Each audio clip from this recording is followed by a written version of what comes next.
আমার কাছে তো মনে হয় না সরকার কখনো অভিভাবক হতে পারে বা হওয়া উচিত, কিন্তু আমাদের মধ্যে কারো কারো সেই মেন্টালিটিটা আছে।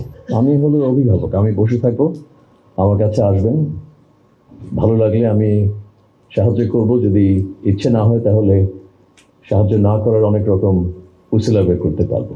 তো এই অভিভাবক শব্দটা প্লিজ ব্যবহার করবেন না, আমার মনে হয় এটা ঠিক না। আমাদের কাজ হলো ফ্যাসিলিটেটর। এখন আমাদের সামনে একটা অপরচুনিটি আছে, ডিমান্ড আছে বিদেশ থেকে, সাপ্লাই আছে আমাদের দেশের থেকে, এই দুইটাকে কিভাবে ম্যাচ করা যায় এটা হলো আমাদের কাজ। আর কাজটা মূলত করবে হলো private sector. Let's be very clear about it. এটা পুরো কাজটা it's an enterprise, it's a business. আমাদের প্রধান উপদেষ্টা সাহেব যখন সোশ্যাল বিজনেসের কথা বলেন, দ্য কি ওয়ার্ড ইজ বিজনেস। এটা একটা সোশ্যাল আউটকাম আছে, কিন্তু এমনভাবে করতে হবে যে একটা উদ্যোক্তার মানসিকতা। ওদের স্বপ্ন পূরণে পাশে থাকতে পেরে আমরা গর্বিত। অ্যাজিলিটি, ক্রিয়েটিভিটি, ইনোভেশন, এইসব নিয়ে আমাদেরকে এটাকে অ্যাপ্রোচ করতে হবে। যে কারণে আমরা এটাকে এখানে প্রধান উপদেষ্টা সাহেবের ইনস্ট্রাকশনে একটা স্পেশাল ফোকাস দিচ্ছি। যে কারণে আমাদের আসিফ নজরুল ভাই এটাকে একটা জাপান সেল তৈরি করলেন, কারণ এটা অন্য কোনো দেশের মতো না, এটা একটা স্পেশাল কেস। এখানে একটা ডিসিপ্লিন মেনটেন করতে হবে, এখানে একটা প্রসিজার মেনটেন করতে হবে। শুরু করছি আমরা এখন। এই শুরুতেই যদি আমরা আনফোর্সড এরর যেটাকে বলে খেলার মাঠে, যদি যে ভুল অ্যাভয়েড করা যায় সেই ভুলগুলো করে ফেলি, তাহলে এটা ঠিক হবে না। আমাদের সামনে যে সুযোগটা আছে, যে সম্ভাবনাটা আছে, এটাকে আমরা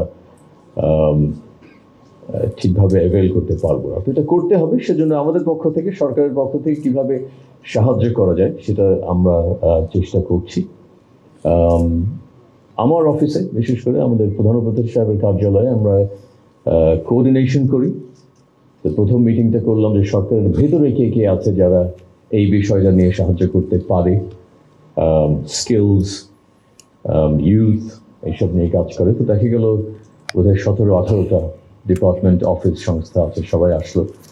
আমরা একজন আরেকজনের সম্বন্ধে জানতে পেলাম। তারপরে আমরা ভাবলাম যে এটাকে যদি আসলে বিজনেসের ব্যাপার হয়, তাহলে তো বিনিয়োগ করতে হবে, তো তাহলে বিটাকে ইনভলভ করি। তখন বিটার অফিসে আর একটা মিটিং করলাম। ওখানে প্রাইভেট সেক্টর থেকে অনেকে ছিলেন যারা আপনাদের অভিজ্ঞতা, এক্সপিরিয়েন্সটা আমাদের সাথে শেয়ার করলেন। ওখানেও কিছু প্রবলেম, কিছু অবস্টেকল, এগুলো সামনে আসলো। তারপর এখন এই প্রবলেমগুলোর কি সমাধান হতে পারে, কি করতে পারি, সেটা নিয়ে আমরা এখন আগানোর চেষ্টা করছি। তাতে একটা কিছু স্পেসিফিক রেজাল্টস লাগবে আমাদের। দাউদ ভাই যেটা বললেন যে quality is more important than quantity. অনেক সময় আমরা একটু তাড়াহুড়ো করে ফেলি, কয় হাজার পাঠাতে পারবো কালকের মধ্যে, যেই কারণে হয়তো মধ্যপ্রাচ্যে এখন কয়েকটা দেশে আমাদের অসুবিধা হচ্ছে। আমি ওদের একটা দেশের মন্ত্রীর সাথে যখন কথা বললাম, আমাকে ওরা মনে করে দিল যে ওদের দেশে প্রায় 25% যারা কারাগারে আছে তাদের মধ্যে বাংলাদেশি।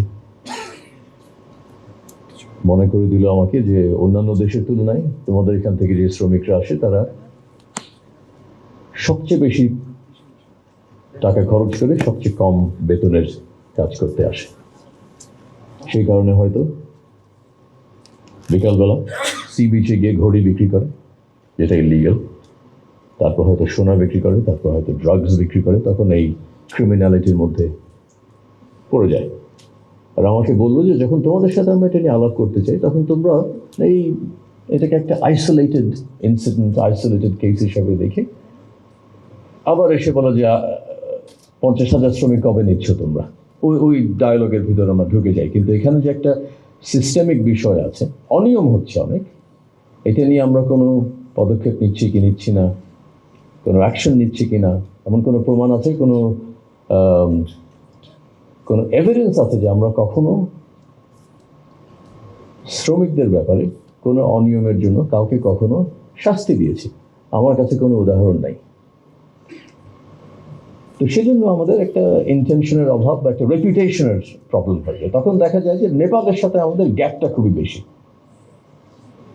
গ্যাপটা তো আসলে রেপুটেশনের গ্যাপ, যেই কারণে হয়তো ওদের visa acceptance rate higher than ours, যেই কারণে হয়তো ওদের মিনিস্ট্রি অফ ফরেন অ্যাফেয়ার্স বা ওদের অ্যাপ্লিকেশনের সময় ওদের ministry of foreign affairs and ministry of man পাওয়ারের মধ্যে কোনো ডিফারেন্স হয় না, আমাদের ক্ষেত্রে হয়তো ওই ভিসাটা কম দেওয়া হয়।